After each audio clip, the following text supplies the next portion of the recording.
Remember I told you the first flights arrived in Hong Kong in 1936, 37. Well, they didn't know at that time, but then soon the world was going to be in trouble. China ended its period of struggle against the Japanese, and soon the whole world was going to be engulfed in a period of turmoil as well. So the development of commercial aviation in Hong Kong came to a little bit of a halt, but then the development or the negotiation of post-war development actually started before the war has ended. Why is that the case? Because the wartime allies of the UK and the USA were actually at odds on how they were going to write the rules of the game. In the case of Britain, before the war, their dominance was predicated on territorial holdings. The founding of colonies, the control of imports on major imperial routes that developed around the world. In the case of America, it was a different story. The US was not quite as interested in territorial holdings. What they were trying to control was the skyways, hubs, along with traffic among these various hubs.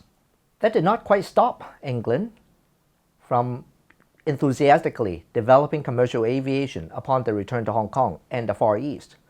As a matter of fact, they dispatched a whole commission, including personnel from the Ministry of Civil Aviation along with the military, to come not just to Hong Kong, but to various parts of Southeast Asia, surveying and conducting various studies on how this industry was going to develop and how they're going to build infrastructure for it. Their initial reaction?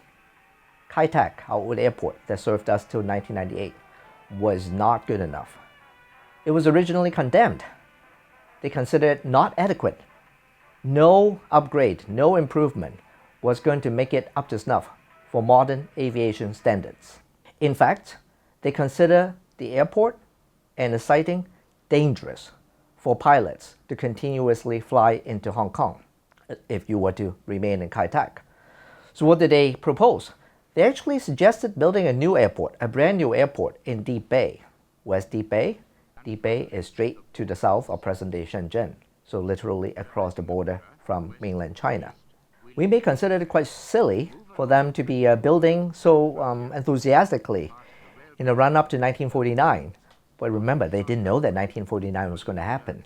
As a matter of fact, if you were to look at traffic statistics during that period, you would think the same as well. In the year of 1948, traffic actually doubled into Hong Kong.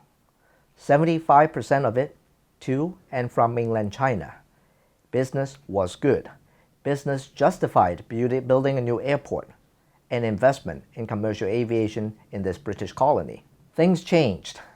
As a matter of fact, after 1949, after China turned communist, traffic in Hong Kong plummeted.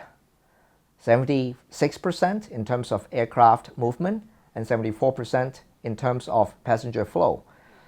Actually not surprising, because I told you traffic to and from China was about 3/4 of its total before 1949. So what then happened? Well, of course, with communist control of China, the location of Deep Bay was not tenable.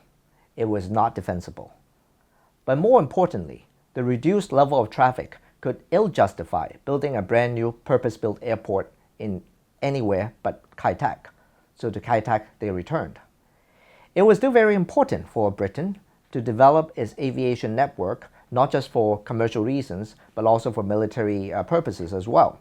So in Kai Tak, they built a brand new runway that was open towards the end of the 1950s.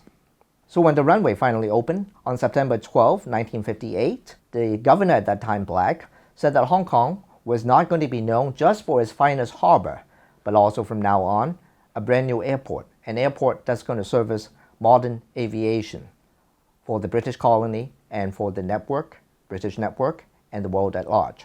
That investment paid off. Cold War dynamics quickly rejuvenated traffic through Hong Kong, so much so that by the end of the 50s, traffic was back to its pre-49 levels. Soon, trouble was brewing again. Even though the airline, the runway, and also the airport were brand new as of the end of the 50s, it was proving inadequate. Technology was moving fast. We need a longer runway. We need more facilities. Why? Jumbo jets were going to take over the world, and Hong Kong needed to welcome them. But there was trouble. Who was going to pay for it this time? Unlike the 50s, when Hong Kong was still a poor colony and London needed to foot the bill, in the next 10 years, Hong Kong has quickly outgrown its former self. In fact, it was becoming an outperforming colony in a waning empire. So in spite of years of petition to London, there was no money forthcoming. And the colonial authorities in Hong Kong actually had to foot the bill, bringing to bear the financial wherewithal that in industrializing Hong Kong developed to pay for the new runway that opened just in time for the turbojet. It was all good, because with that self-funded airport for the colony, Hong Kong developed a lot of autonomy from London. And the autonomy included negotiation over lending rights. The total bill of the runway was going to add up to $170 million, and the project commenced in 1970. The runway was extended to 11,130 feet. That was tremendous investment on the part of the colony. But then at the same time, it was great that Hong Kong started to develop this discipline for infrastructure investment. And with that came autonomy. Autonomy from London that included negotiation over lending rights. And that's going to translate into what we have subsequently known as flexible citizenship for Hong Kongers. 1974, Cathay Pacific developed its first direct connection with Sydney, between Sydney and Hong Kong. 1983, Vancouver, direct Hong Kong, Vancouver. Most importantly, Cathay Pacific pierced the Imperial Network, London, in 1980, with direct service between the two locations. Sydney, Vancouver, London, all very important. But what's more surprising at that time was that China reopened. There's negotiation about what's going to happen to Hong Kong post-1997. We'll get into a little bit of that when we talk about Cathay Pacific and its posture in the 1980s. But it suffices to say, if we look at the traffic statistics of Hong Kong from that period through 1997 to today, that has been a period of tremendous growth. Growth that was largely underwritten by the resurgence of China.